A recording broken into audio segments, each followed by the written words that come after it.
Ketidakpahaman umat Kristen akan perkataan Yesus tentang siapa Bapa, Anak dan Roh Kudus telah memunculkan paham yang berbeda di kalangan umat Kristen.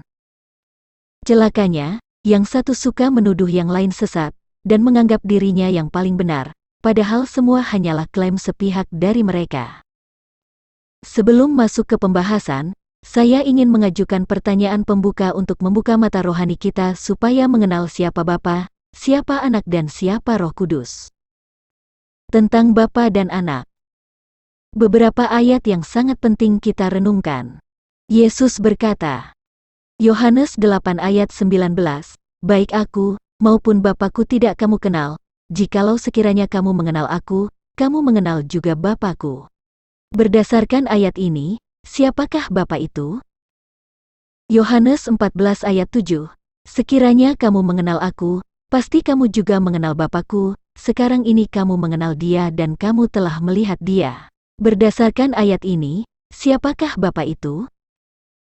Yohanes 14 ayat 9, "Barang siapa telah melihat aku, ia telah melihat Bapa." Berdasarkan ayat ini, siapakah Bapa itu? Yohanes 8 ayat 42, "Jikalau Allah adalah Bapamu, kamu akan mengasihi aku, sebab aku keluar dan datang dari Allah." Berdasarkan ayat ini, siapakah sebenarnya Yesus yang disebut sebagai Anak Allah? Aku datang dari Bapa atau Allah, Yohanes 7 ayat 29, Yohanes 16 ayat 27 dan ayat 28, Yohanes 13 ayat 3, dan lain-lain. Berdasarkan ayat ini, siapakah sebenarnya Yesus yang disebut sebagai Anak Allah? Sebelum Yesus naik ke sorga ia berkata, "Semua telah diserahkan kepadaku oleh Bapa-Ku," Matius 11 ayat 27, Lukas 10 ayat 22. "Kepadaku telah diberikan segala kuasa di sorga dan di bumi," Matius 28 ayat 18. Pertanyaan: jika Bapa sendiri dan Anak sendiri, ketika segala kuasa dari Bapa telah diberikan kepada Anak, apakah dalam hal ini Bapa turun tahta atau pensiun? Atau, apakah ada dua Allah, yaitu Allah Bapa dan Allah Anak, yang berkuasa di bumi dan di sorga? Tentang Roh Kudus.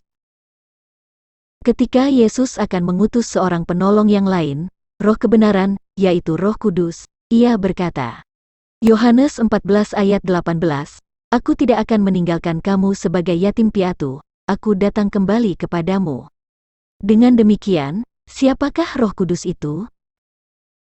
Yohanes 14 ayat 28, "Kamu telah mendengar, bahwa aku telah berkata kepadamu, aku pergi, tetapi aku datang kembali kepadamu." Dengan demikian, siapakah Roh Kudus itu? Yohanes 14 ayat 26, "Tetapi penghibur, yaitu Roh Kudus, yang akan diutus oleh Bapa dalam namaku." Dengan demikian, siapakah Roh Kudus itu? Yohanes 16 ayat 16, "Tinggal sesaat saja dan kamu tidak melihat aku lagi dan tinggal sesaat saja pula dan kamu akan melihat aku." Dengan demikian, siapakah Roh Kudus itu? Tritunggal Allah. Sebagai gambaran Tritunggal Allah, suatu benda di tingkat atom, terdiri dari inti atom atau nukleus yaitu proton dan neutron yang dikelilingi oleh beberapa elektron. Misalnya, satu atom hidrogen terdiri dari satu proton bermuatan positif dan elektron bermuatan negatif yang terikat kepada nukleus. Dua atom oksigen berikatan menjadi O2 yang terdiri dari 8 proton bermuatan positif, 8 elektron bermuatan negatif dan 8 neutron yang terikat kepada nukleus. Suatu benda di tingkat molekul, tersusun dari 2 atau lebih atom yang saling berikatan. Suatu makhluk, tersusun dari 2 atau lebih substansi, yaitu tubuh jasmani, roh hidup dan kehendak atau pikiran. Bagaimana dengan Allah? Jika di tingkat atom, molekul dan makhluk saja memiliki struktur seperti yang telah saya tunjukkan barusan, apakah Allah hanya terdiri dari satu roh saja atau satu substansi saja? Kalau Allah itu ada, berarti Allah memiliki substansi yaitu beberapa roh. Dalam bahasa ilmiah kita sebut zat Allah. Kalau Allah itu hidup, berarti Allah memiliki roh kehidupan atau nafas, tetapi dalam wujud roh, sebab Allah adalah roh, bukan zat alamiah atau benda. Kalau Allah itu memiliki pikiran dan kehendak, maka Allah memiliki jiwa, yaitu apa yang kita kenal dengan firman. Kalau Allah Maha Kuasa, berarti Ia memiliki kuasa dan kemampuan, suatu substansi di luar firman dan Roh Kudus. Di dalam Alkitab kita sering mendengar kata Allah, Roh Allah dan Roh Kudus. Apakah Allah, Roh Allah dan Roh Kudus merupakan substansi yang sama atau berbeda?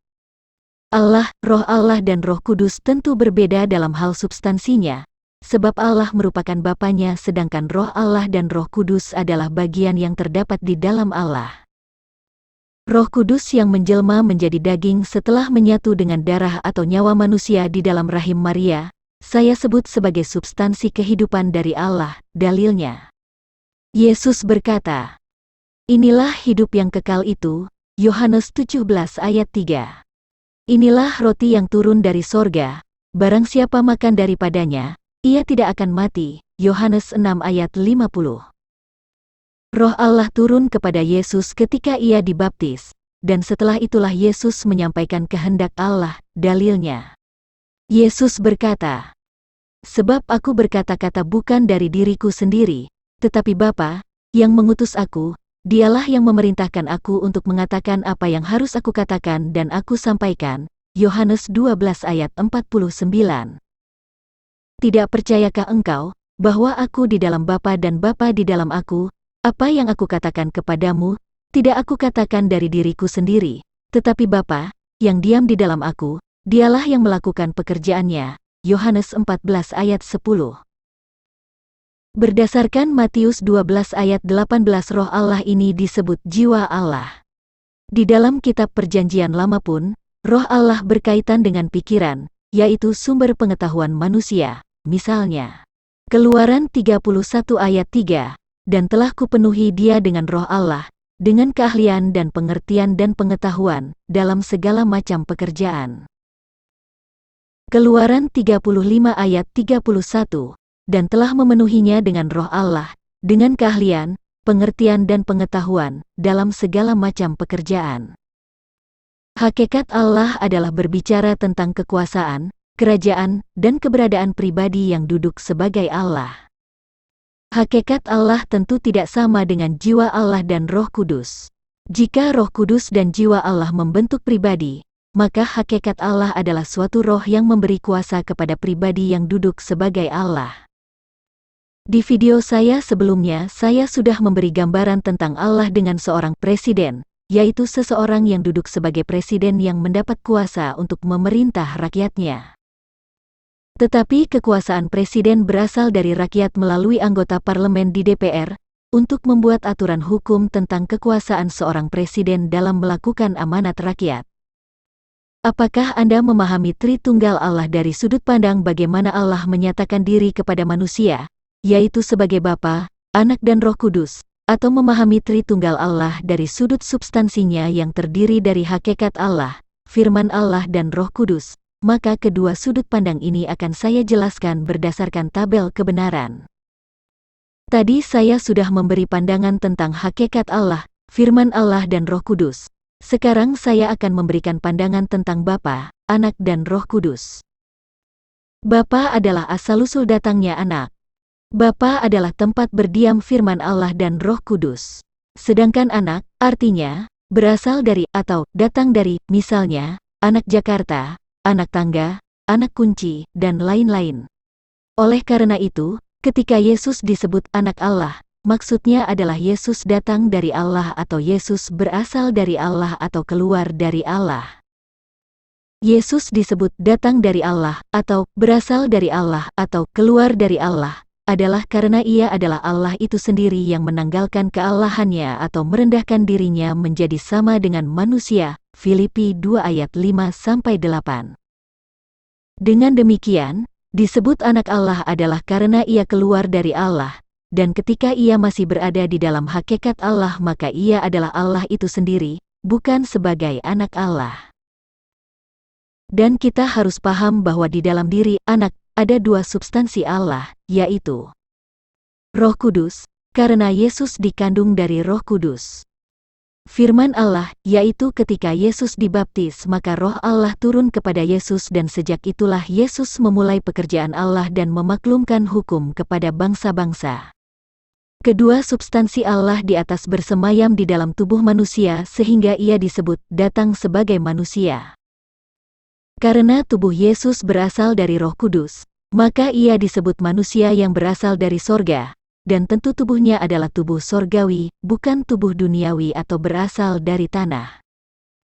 Oleh karena itu, Yesus tidak pernah memiliki tubuh duniawi, dan tentu ketika Yesus bangkit dari kubur sudah pasti dengan tubuh sorgawi, bukan dengan tubuh yang dimuliakan, tetapi kembali ke tubuh kemuliaannya. Kemuliaan tubuh sorgawi lain daripada kemuliaan tubuh duniawi. Roh Allah adalah jiwa Allah sebagai sumber kehendak Allah. Roh ini keluar dari Yesus ketika ia berseru, Eli, Eli, lama sabachthani.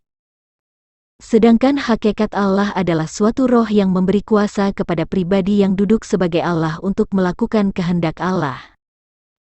Raja atau presiden dijalankan oleh seorang pribadi karena ia mendapat kuasa, dan kuasa itu biasanya karena pemberian atau karena diwariskan, dan kuasa itu tidak sama dengan pribadinya.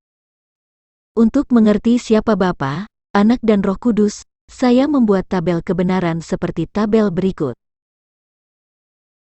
Baris pertama dari tabel di atas adalah berbicara tentang substansi Allah, yang terdiri dari hakikatnya, firman-Nya dan Roh Kudus. Kolom pertama dari tabel adalah bagaimana cara Allah menyatakan dirinya kepada manusia, yaitu sebagai Bapa, Anak dan Roh Kudus. Kolom kedua dari tabel adalah substansi Allah yang menunjukkan keberadaannya sebagai Allah. Kolom ketiga dari tabel adalah Roh Allah sebagai firman, yaitu sumber pikiran dan kehendak Allah. Kolom keempat dari tabel adalah Roh Kudus, Roh kebenaran, yaitu nafas atau zatnya Allah yang menjadi sumber kehidupan manusia. Kolom kelima dari tabel adalah substansi manusia, yaitu nyawa manusia.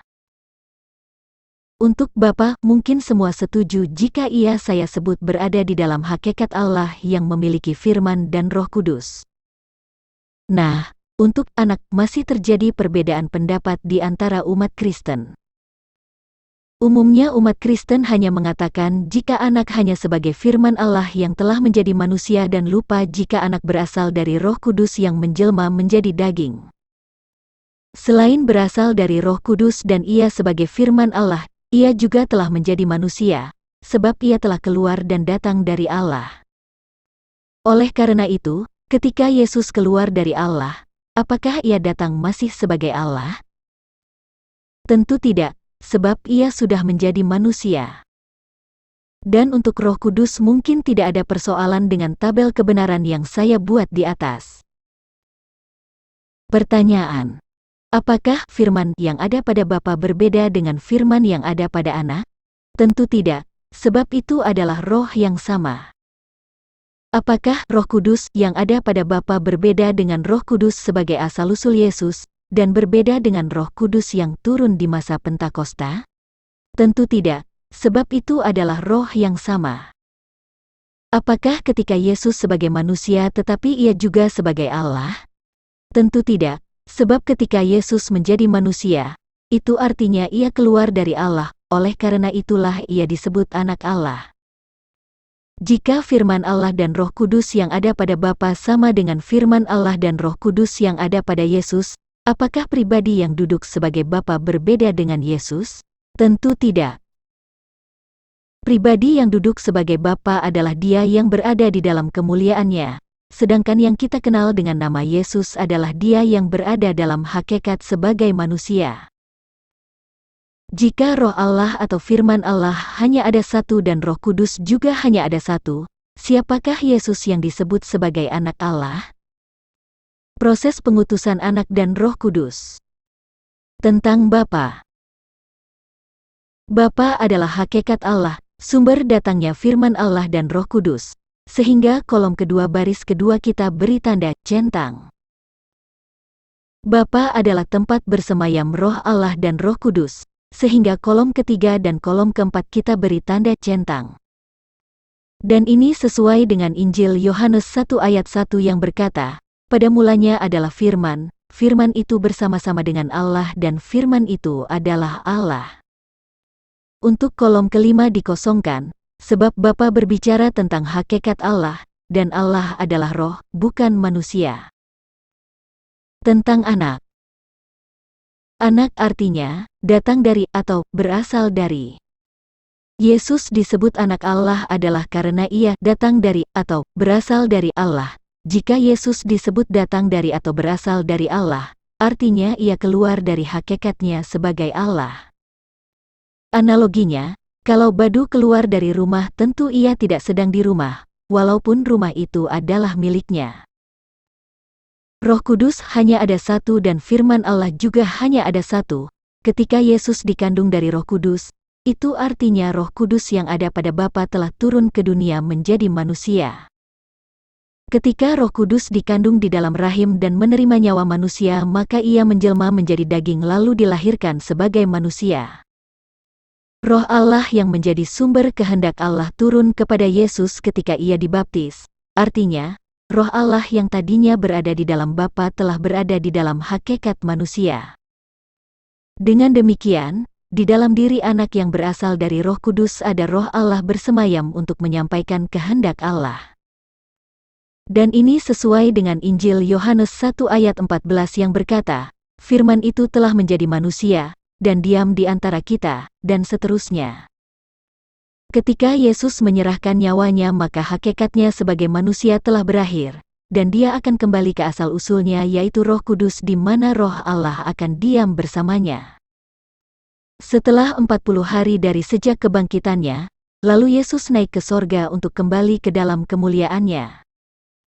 Setelah Yesus berada di sorga kembali ke dalam kemuliaannya duduk di sebelah kanan Bapa, apakah Yesus masih sebagai anak Allah? Tentang Roh Kudus. Setelah Yesus naik ke sorga, kembali kepada Bapa, maka ia mengutus Roh Kudus kepada umatnya untuk menyertai dan mengajar mereka. Yesus telah mengatakan bahwa milik Bapa adalah miliknya. Meminta kepada Bapa dalam nama Yesus. Mengenal Yesus pasti kamu juga mengenal Bapa. Melihat Yesus berarti melihat Bapa. Oleh karena itu, siapakah Yesus itu? Apakah Anda masih menolak jika Bapa adalah Yesus itu sendiri yang telah turun ke dunia dan kemudian kembali ke dalam kemuliaannya sebagai Bapa? Apakah Anda masih menolak jika Roh Kudus adalah Yesus sendiri yang telah naik ke dalam kemuliaannya dan datang kembali kepada umatnya untuk menyertai mereka hingga akhir zaman? Tidak heran jika masih banyak pendeta yang menolak mujizat kesembuhan dalam nama Yesus, sebab mereka tidak mengenal siapa Yesus. Tidak heran jika masih banyak ajaran gereja yang mengimani Yesus masih sebagai anak Allah hingga hari ini, sebab mereka tidak mengenal siapa Yesus. Mudah-mudahan setelah Anda mendengar penjelasan saya melalui video ini maka Anda akan paham siapa Yesus.